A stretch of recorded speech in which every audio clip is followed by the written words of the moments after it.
Bonjour à tous. On se retrouve pour une vidéo QCM pour l'examen d'agent FIFA.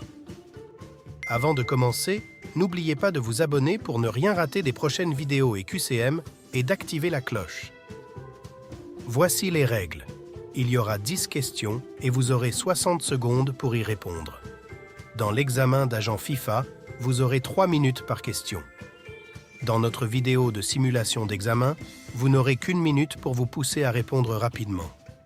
De plus, dans l'examen d'agent FIFA, vous aurez 20 questions, pas 10. Prêt? C'est parti! Question 1. Dans quel cas l'organe juridictionnel compétent peut-il s'écarter des sanctions minimales? 1. Lorsque la fédération et/ou le club s'engagent à élaborer un plan pour lutter contre la discrimination en coopération avec la FIFA. 2.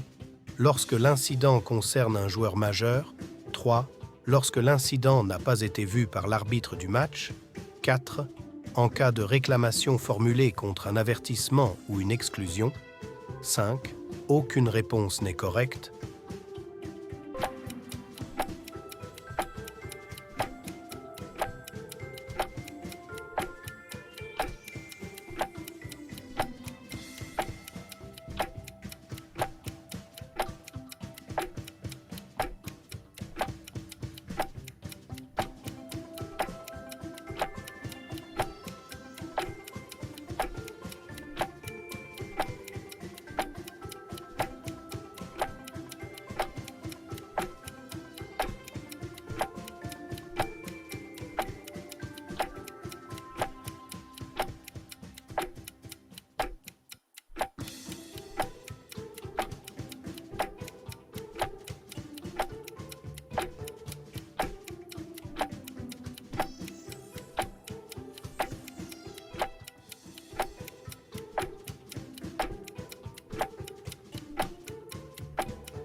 L'organe juridictionnel compétent peut s'écarter des sanctions minimales mentionnées dans l'article 15 du Code disciplinaire de la FIFA lorsque la fédération et/ou le club concerné, s'engage à élaborer, en coopération avec la FIFA, un plan pour lutter contre la discrimination.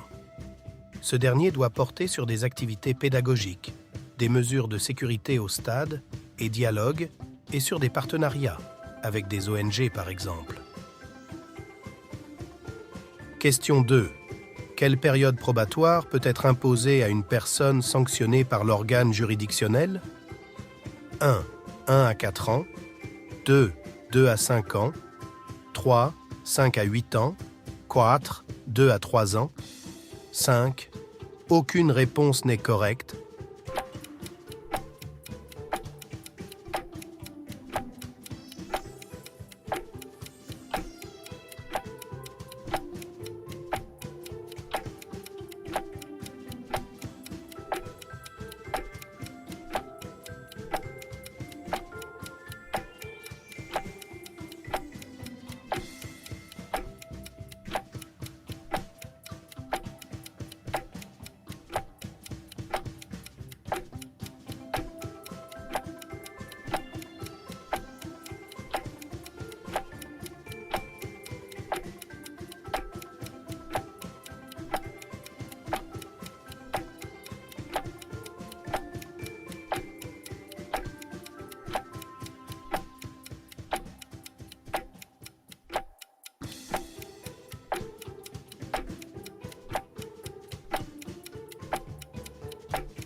Selon l'article 27 du Code disciplinaire de la FIFA, lorsque l'organe juridictionnel suspend la mise en œuvre d'une mesure disciplinaire, le dit organe juridictionnel impose à la personne sanctionnée une période probatoire d'1 à 4 ans.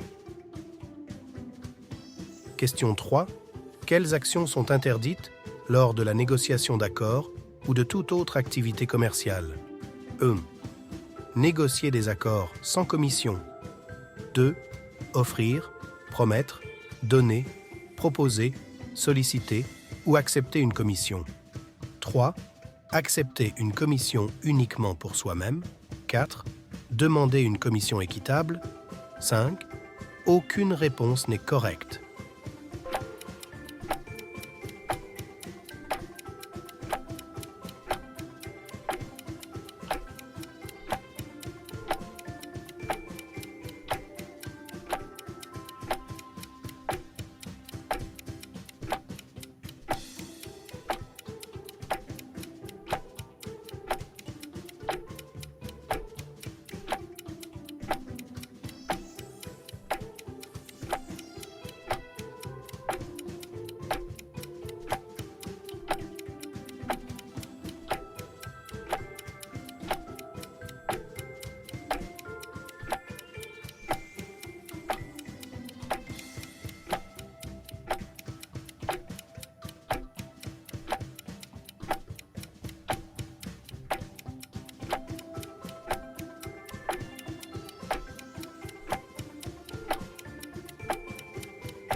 L'article 22 du Code d'éthique interdit expressément d'offrir, promettre, donner, proposer, solliciter ou accepter une commission lors de la négociation d'accords ou de toute autre activité commerciale en lien avec les devoirs des personnes concernées.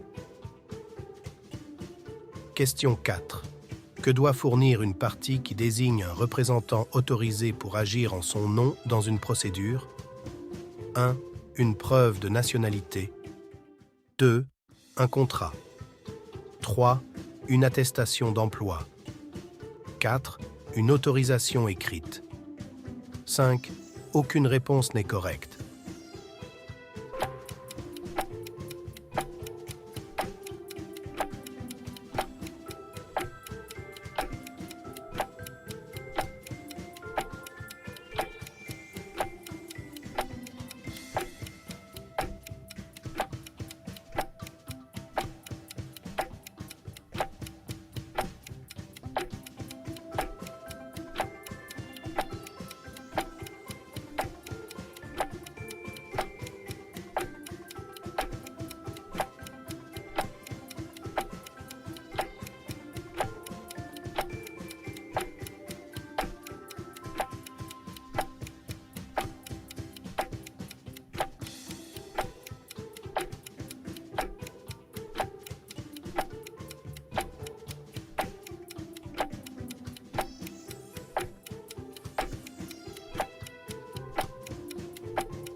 Une partie qui désigne un représentant autorisé pour agir en son nom dans une procédure doit fournir une autorisation écrite pour se faire représenter dans la procédure en question, selon l'article 9 des règles de procédure du tribunal du football. Question 5. Quand la déclaration d'affectation est-elle générée pour l'indemnité de formation? 1. Après que l'indemnité soit convertie en euros.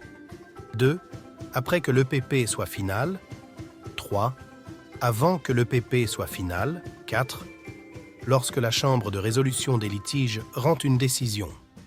Aucune réponse n'est correcte.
Selon l'article 12 du règlement de la Chambre de compensation de la FIFA, la déclaration d'affectation pour l'indemnité de formation est générée après que l'EPP soit final. Question 6. Quelle instance peut déterminer la sanction pour toute autre violation du règlement de la Chambre de compensation de la FIFA? 1. Le tribunal du football. 2. Le comité exécutif de la FIFA. 3. La commission de discipline de la FIFA ou la commission d'éthique indépendante. 4. Le secrétariat général de la FIFA. 5. Aucune réponse n'est correcte.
Conformément à l'article 17 du règlement de la Chambre de compensation de la FIFA, pour toute autre violation, la commission de discipline de la FIFA ou la commission d'éthique indépendante peut déterminer la sanction à leur seule discrétion. Question 7. Qui statue sur les questions non prévues par le règlement sur les agents? 1. La Chambre des litiges internationaux de la FIFA. 2. La Chambre des agents du tribunal du football de la FIFA. 3. Le secrétariat général de la FIFA. 4. Le conseil de la FIFA. 4. Aucune réponse n'est correcte.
L'article 26 du règlement sur les agents indique que le secrétariat général de la FIFA est responsable des questions non prévues par le règlement. Question 8. Quand la chambre d'instruction prépare-t-elle un rapport final sur la procédure d'instruction selon le code d'éthique? 1. Avant le dépôt de plainte. 2. Une fois l'enquête terminée. 3. Après la première audience. 4.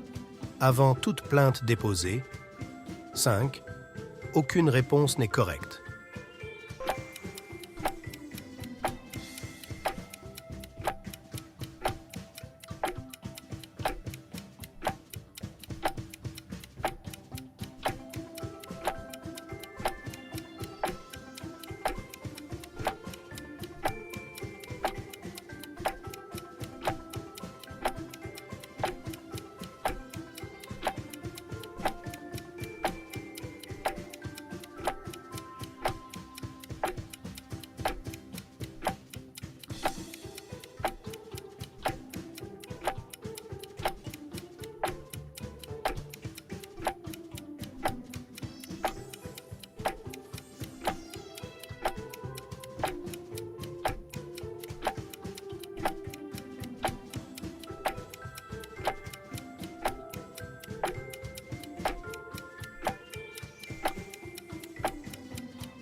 Selon l'article 64 du Code d'éthique, la Chambre d'instruction prépare un rapport final sur la procédure d'instruction une fois l'enquête terminée, en indiquant les violations pour lesquelles une décision de la Chambre de jugement est requise.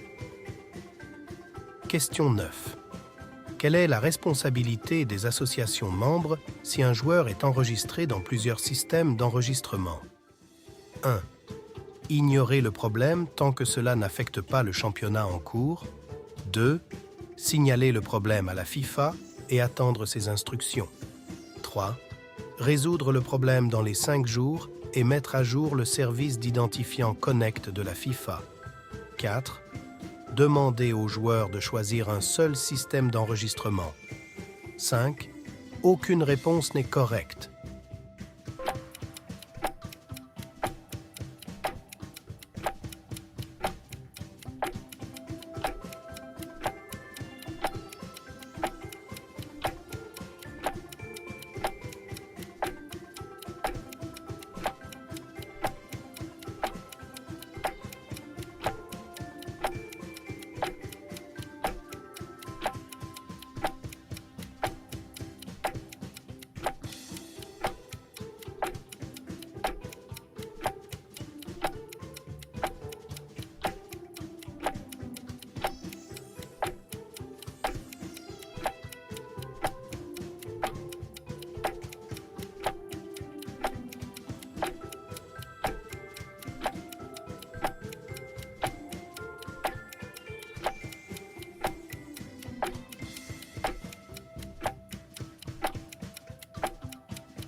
Selon l'article 5 du règlement du statut et du transfert des joueurs, les associations membres doivent résoudre le problème dans les 5 jours suivant la mise en évidence du doublon et mettre à jour le service d'identifiant Connect de la FIFA dans les plus brefs délais.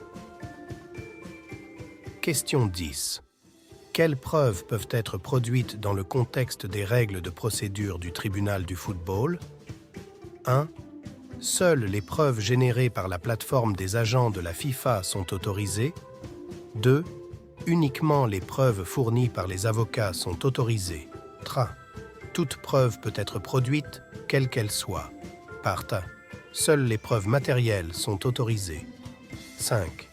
Aucune réponse n'est correcte.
En vertu de l'article 13 des règles de procédure du tribunal du football, toute preuve peut être produite, quelle qu'elle soit. Le QCM est terminé. N'hésitez pas à nous donner votre score en commentaire. On se retrouve bientôt pour une nouvelle vidéo. Si vous en voulez plus, commencez votre préparation complète à l'examen d'agent FIFA dès maintenant. Avec Sports Agent Institute, vous aurez accès à des matériaux d'études mis à jour pour le prochain examen. Plus de 500 questions issues de l'examen FIFA. Un plan d'études personnalisé selon vos besoins. Une assistance d'experts et de juristes en direct. Profitez d'un essai gratuit avec le lien dans la description. N'oubliez pas de vous abonner pour ne rien rater des prochaines vidéos et QCM et d'activer la cloche.